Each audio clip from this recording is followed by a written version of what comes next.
Книга 13. Тао. Путь Вознесения. Красные голограммы. При последней перезаписи голографических планов Земли было выявлено 38 голограмм человека. Названные планы показали, что есть голограммы человека, берущие начало на Сириусе, всего 14, в Плеядах, всего 12, от существ Альбериона, всего 4, плюс 8 полусириусианских полуплеядианских голограмм, то есть голограммы 50 на 50, возникшие, когда нануки вступили в брачные отношения и произвели потомство с представителями посеянной красной расы. Сириусианские ученые, путем смешивания элементов ДНК сириусианского, плеядианского, орионского, арктурианского, андромедианского происхождения, и 6 других неизвестных Земле гуманоидных цивилизаций, создали красные сириусианские голографические архетипы. Поэтому было бы ложью заявлять, что эти архетипы являются гармоничными, хотя, возможно, они значительно гармоничнее в сравнении с вышеописанными дисфункциональными первичными характерами семейства Ану и рабов Ану. Каждый увидит в этих стереотипах частицы себя самого. У большинства возносящихся посвященных будет 3 главных первичных предрасположенности, и много дополнительных, вторичных предрасположенностей, обусловленных голографической природой своих предков. Некоторые из склонностей также могут быть связаны с Ану, но, как правило, обладающие архетипом Ану не заинтересованы в духовном пути, кроме как в тех случаях, когда проглядывается возможность собственного возвышения и обретения власти. Поэтому обращайте внимание на те стереотипы, которые осознаются вами в себе, и ставьте их на заметку. Когда человек возносится, он собирает к себе предков от других первичных характеров. Поскольку информация от собранных предков интегрируется, возносящийся получает возможность развивать связанные с ними потенциальные способности и навыки. 14 первоначальных голограмм посеянной красной расы. 1.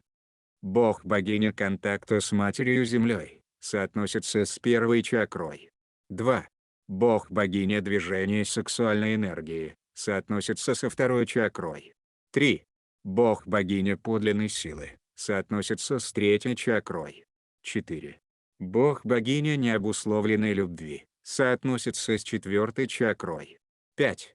Бог-богиня совместного созидания, соотносится с пятой чакрой. 6. Бог-богиня видения, соотносится с шестой чакрой. 7.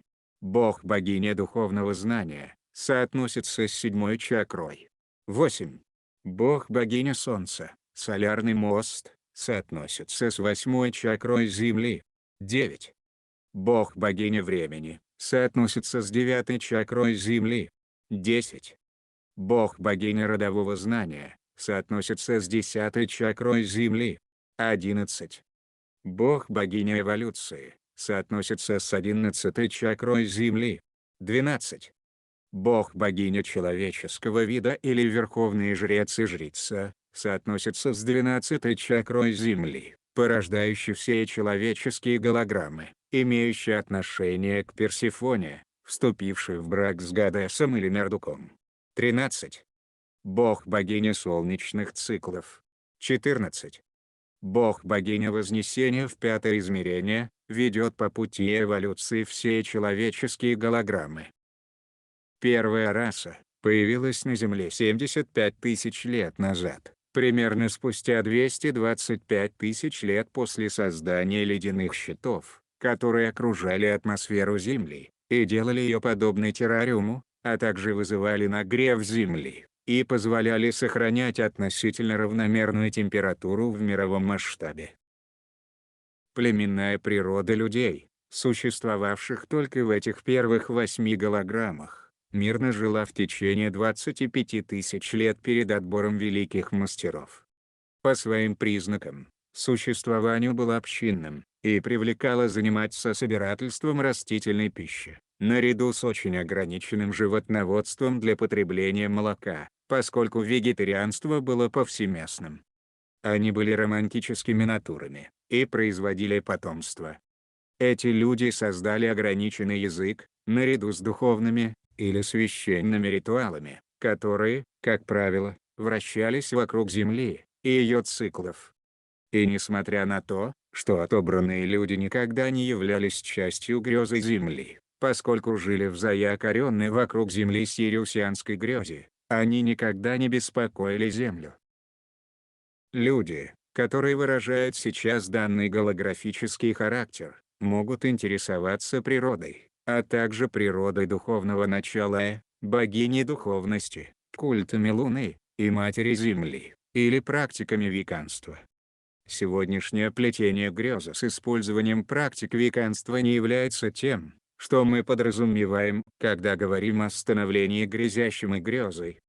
Часто современные методы веканства вовлекают в манипуляцию другими людьми с целью исполнения желания манипулятора, или в попытку склонить желание другого к исполнению своего собственного.